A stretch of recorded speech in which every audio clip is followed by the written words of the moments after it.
Ben, pois, moitas grazas. Vou falar un poquinho máis que desos 4 elementos. Vou falar dos elementos máis recentes. Claro, a discusión é cales son os máis recentes. Vamos a entrar un poquinho neso, non?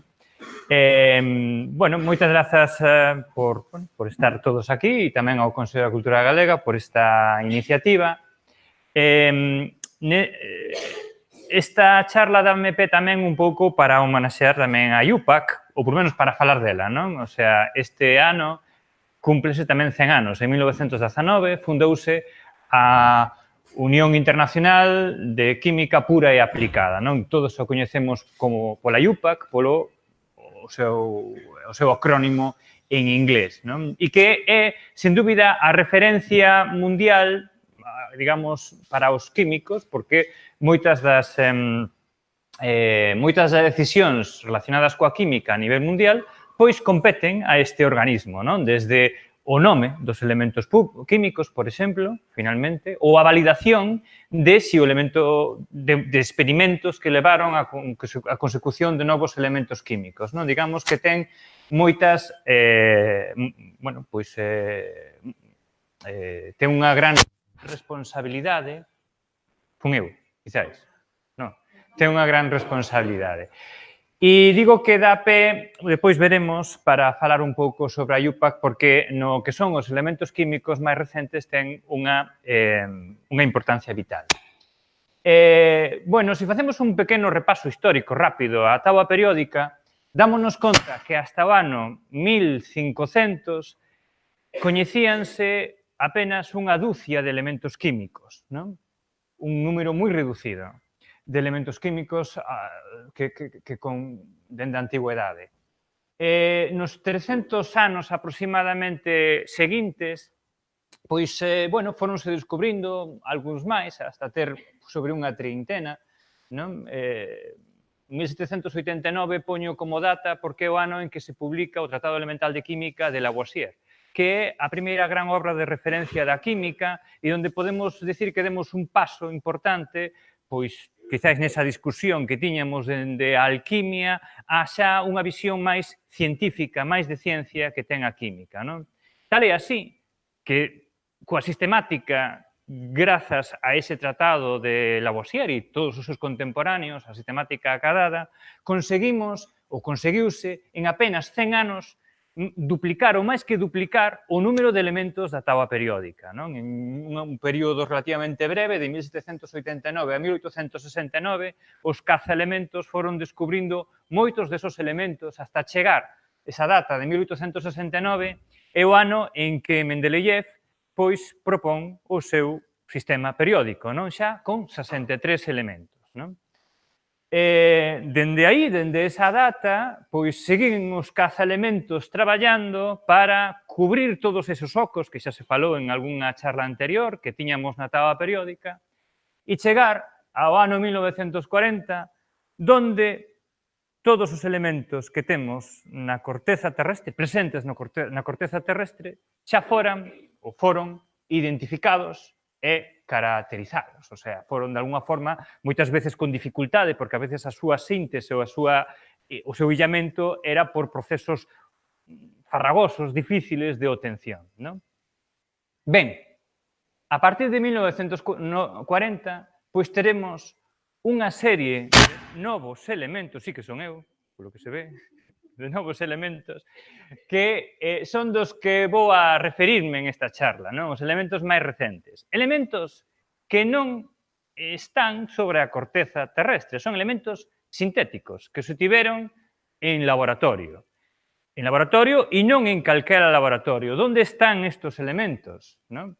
Pois estes elementos solamente hai unha serie reducida de infraestructuras de investigación, porque son laboratorios moi grandes, onde se poden sintetizar este tipo de elementos. Aquí poño 6 delas de referencia a nivel mundial. 3 delas están en Estados Unidos, por exemplo, que é o Berkeley, non? O Lawrence Berkeley de la California. En California tamén está...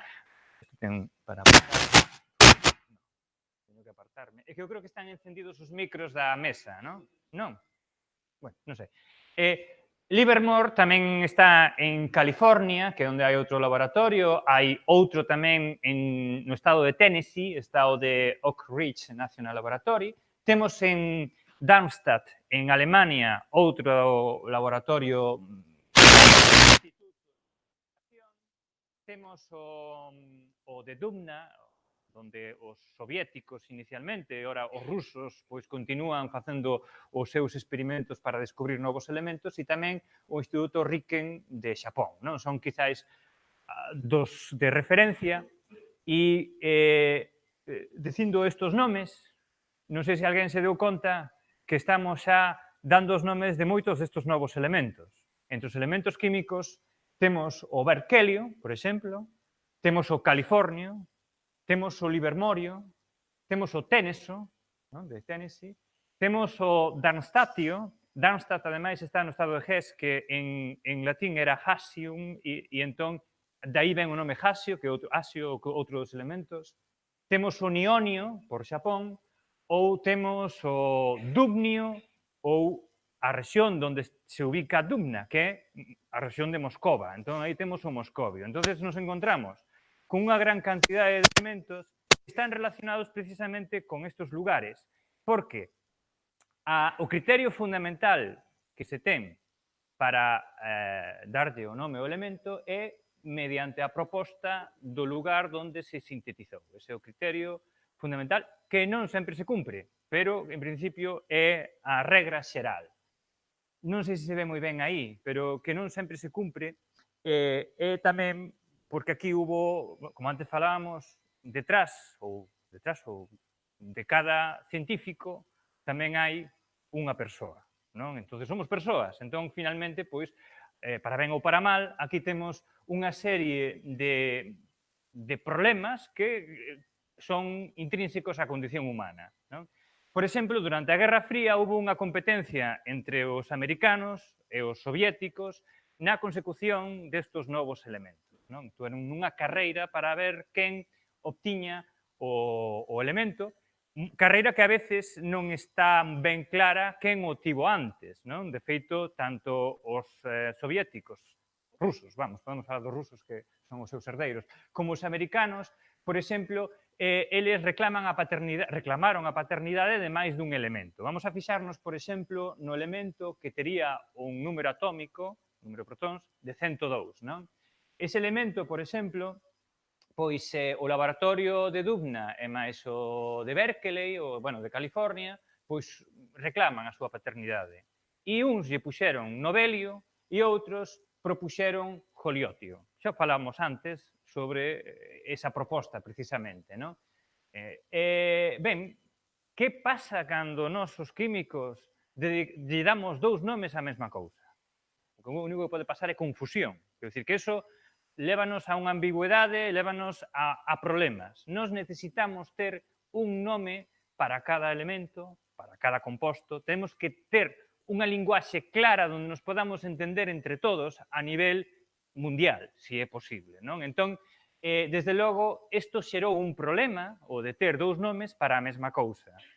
Ese problema se intentou solventar no ano 78 a IUPAC, que era consciente dese problema, propúxose entón a denominada nomenclatura ou denominación sistemática. Non? O 102 sería un nilvium, porque a nomenclatura sistemática estaba en función do número atómico, dese número. Nomenclatura que non coallou. Finalmente, os rusos se mantiñan no seu, os americanos se mantiñan no seu, entonces ao final tiñamos 3 nomes, non 2, non? Entonces seguíamos tendo o problema. Bueno, a partir da década dos 90, xa eran rusos, supoño, xa non eran soviéticos, pois entón intentouse buscar unha solución a ese problema que tiñamos e, por exemplo, entre os alemáns e os rusos propuxeron no 92 a ese elemento en particular chamalo joliotio. Propuxeron unha lista para solventar eses problemas que viñan, que arrastrábamos dende a Guerra Fría. Non? Bueno, o do 92 pasamos a que a IUPAC no 94 o volve a propoñer como novelio, non? A IUPAC no 95 pois cambia de opinión e propón para ese elemento Flerovio, é unha lista nova, Igor Flerov era o líder do grupo de Dubna, o grupo ruso que sintetizara este elemento. E, finalmente, no ano 97, pois a última das propostas é a proposta que parece que vai a ser a definitiva, porque, polo menos, dende o 97 non volveu a mudar, non volveu a cambiar e é máis ou menos aceptada por todos, non? De tal xeito que aí quedou como elemento novelio, o 102, non? É símbolo NO. Entón, aquí vedes como, bueno, pois a importancia, que ten a IUPAC finalmente para determinar un elemento cos seus claroscuros, pero que finalmente pois forma é fundamental. Ben, decíamos antes que estes elementos son sintéticos.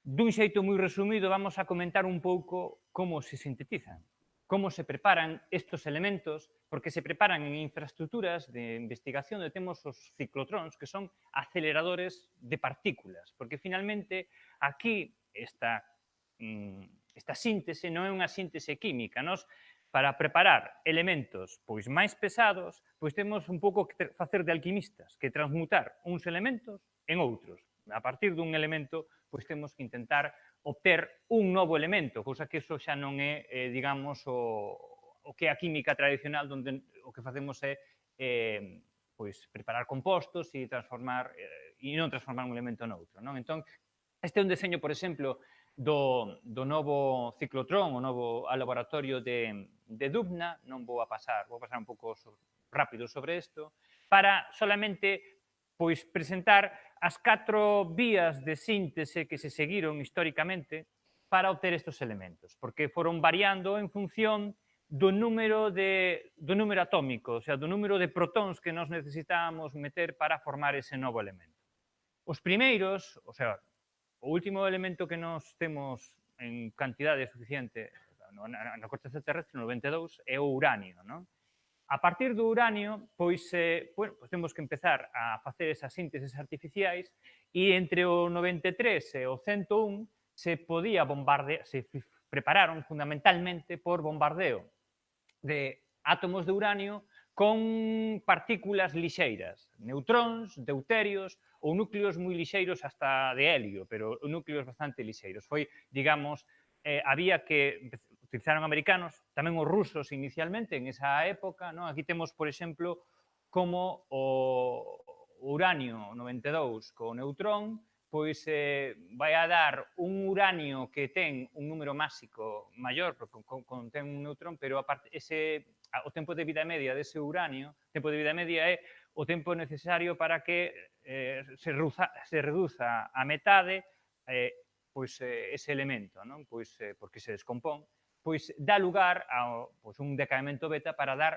ese neptunio que é o 93, que tamén ten un tempo de vida media, en este caso este isótopo do neptunio, bastante reducido, de 2,36 días, non?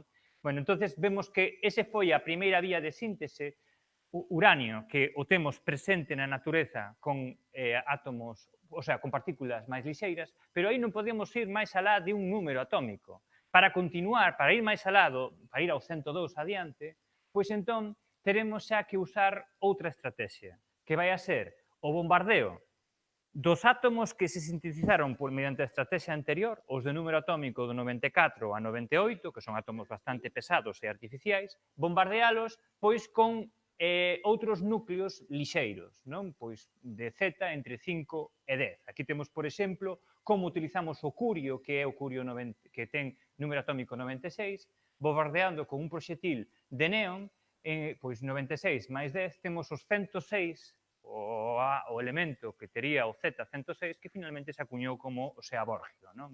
Pois a segunda vía de síntese. Hubo unha terceira, porque hasta aí con esa vía de síntese tamén se esgota, en sentido que é difícil de continuar con átomos moito máis pesados. A terceira vía de síntese a que desenvolveron os alemáns, que tiveron moito éxito entre o 107 e o 112, o grupo de Darmstadt, pois é o bombardeo de chumbo ou bismuto con núcleos de tamaño medio. Seguimos tendo a necesidade dunha aceleración e un bombardeo dun proxetil cunha diana, pero xa hai, a diferencia das vías anteriores, hai moita menos diferencia, digamos, de tamaño entre o que é a diana e o proxetil. Aquí temos o exemplo de usar ese bismuto con ferro 83 máis 26 temos o 109 que finalmente foi o que se coñece como o meitnerio. Esa vía tamén foi moi exitosa, xa digo, hasta eses elementos, hasta o 112. Do 113 ao 118, a vía de síntese pois é unha vía onde se volven a utilizar os elementos sintéticos do 94 ao 98, bombardeados pois por un isótopo de calcio, que é o calcio 48. Antes Ana presentaba aí un exemplo, o calcio que tiña 20 protóns, o sea, o calcio normal, o máis habitual, o isótopo máis habitual é o calcio 40, que ten 20 protóns e 20 neutróns. Aquí temos un número elevado, moi elevado de neutróns, que é o calcio 48, é un super isótopo de calcio que foi o é o que se estuvo utilizando, pois, por exemplo, para obter primeiro un núcleo composto dun elemento, o sea, un núcleo composto que non é estable, que de feito ten un decaemento e perde primeiro 3 neutróns para dar o elemento 118, e ese 118, ainda así, veremos como son elementos moi pouco estáveis e sufren tamén un decaemento que é pois, perda de partículas alfa para dar o 116, 114 ou 112, non? Que é outra vía de obtención tamén dos elementos, que é conseguir un con maior masa e despois o decaemento pois permite a mellor obter a veces algún isótopo máis estável do elemento con un Z menor. Non sei se veredes moito, aquí temos todos esa ringleira de elementos, co seu nome, non? Coas vías fundamentais de síntese entre a 1 e a 4 non sempre a fundamental, pero a veces o ten por unha vía tamén alternativa, o mellor se pode utilizar a dúas para, bueno, se pode utilizar a unha vía alternativa. E aquí, non sei se o vedes, é o denominado tempo de vida media. Os primeiros elementos desta serie, desta ringleira, prácticamente hasta o elemento 99, os tempos de vida media eran en anos, non? O cal está ben. A partir de aí xa pasamos a reducir, de feito, a partir do 107 do borio, xa baixamos a 60 segundos de tempo de vida media. E a partir do elemento 113 xa baixamos moito, incluso do segundo, xa estamos en milisegundos ou 10 milésimas de segundo. Encontrámonos con que conforme aumenta o tamaño do átomo, hai maior repulsión entre as partículas que están nese núcleo, nos encontramos que son átomos cada vez máis inestáveis. Átomos que finalmente, estos últimos, pois teñen uns tempos de vida media de milisegundos. Non? Vou falar un pouco destes últimos xa para rematar, dos últimos 4 que entraron hai relativamente pouco, foron recoñecidos pola IUPAC, non? Que é o nionio, non? Pois bueno, un pouco para honrar o Instituto Riken de Xapón. Nión é un dos nomes que ten Xapón. Xapón, Nión, Nipón tamén é para nós moito máis común. O de Nipón iba a ter un problema, quizáis, porque o símbolo sería quizáis NP, e NP xa o temos collido para o Neptunio. Entón, NH, Nión, vai a ser o elemento 113. O 115 é o Moscovio, porque Dumna está en Moscova. O 117 é o Téneso, pois porque Tennessee é un dos laboratorios onde tamén se fan estes experimentos, e o 118 é o Ganeson, que o Ganeson en honra a Yuri Oganesian, xa se falou antes, ten de cualidade particular que trátase do única persoa viva sobre o planeta Terra que aínda que ten un nome dun elemento, non? Os outros pois xa morreron, bueno, houve discusións na IUPAC sobre se realmente antes, non? Sobre se realmente se debía dar nomes de persoas a elementos ou non. Esa discusión pois superouse. Despois tamén con Sibor se superou a discusión de se unha persoa viva podía ter tamén un nome dun elemento, porque tamén a lle tocou, e, bueno, o Ganeson está aí e vai quedar na táboa periódica. E neste elemento, bueno, aquí vemos as cadeas de decaemento, como decíamos que en realidade son é moi pouco estable, falando de milisegundos únicamente de tempo de vida media. Hubo moitos experimentos, unha serie, distintos experimentos, moitos non, unha serie de experimentos que se fixeron para intentar obter este 118, e a UPAC admite que no conxunto deses experimentos se obtiveron 3 ou 4 átomos de ese elemento 118. Para aqueles que traballamos en química, decir 3 ou 4 átomos, pois é, bueno, os de partículas tamén a veces hai cousas que digo, pois habrá que crelas, non? Porque en realidade eso é nada, non? Pois eso é nada e leva a que realmente houbera incluso moita discusión sobre se esos elementos realmente se obtiveron ou non. Incluso tamén encontramos, porque decíamos que a ciencia está formada por persoas, tamén retractacións, porque xa os americanos, por exemplo, a principios, bueno, a finais do século 99, dixeron que eles obtiveran o 118 e finalmente resultan que utilizaran datos falseados para presentar ese experimento. E tuveron que retractarse, aquí a carta, bueno, a nota de retractación de todos menos un, que supónse que é o que fixo os datos un pouco falseados, de precisamente este elemento, non? Entón, aí vese un pouco tamén esa condición humana. Non vou falar prácticamente pois do para qué, en este caso, pero dos elementos que teñen un tempo de vida media xa maior, pois algunha aplicación se está habendo, non? Pero, bueno, son aplicacións un pouco específicas, son elementos caros e costosos de producir. Tamén é certo que a técnica, o que é o traballo e o desenvolvemento no laboratorio, sí que é importante para outras disciplinas, non? Por exemplo, os ciclotróns, por exemplo, hoxe en día se utilizan en radioterapia en laboratorios, e proben un pouco desa investigación que tamén se ven realizando desde os anos 40 do século pasado. Ben, isto non acaba aquí. Fundamentalmente, bueno, os últimos elementos, en realidade, xa non é a competencia entre rusos e americanos. Xa estamos falando de mundos colaborativos onde os americanos sintetizan os elementos do 94 ao 98 e o mandan ou aos rusos ou aos xaponeses para que bombardeen co calcio 48 para intentar obter os novos elementos. Xa estamos falando de un concepto moi diferente a como tiñamos na Guerra Fría. Seguindo con eso, pois se está traballando xa na obtención do elemento 119. Se está probando bombardear o curio con vanadio para intentar obter ese elemento. Algúns especulan que para o ano 2022 teremos xa ese novo elemento e podemos, digamos, facer valer esa máxima ou esa frase de Mendeleev de que o sistema periódico medra e seguirá a medrar. E con isto xa acabo. Moitas grazas.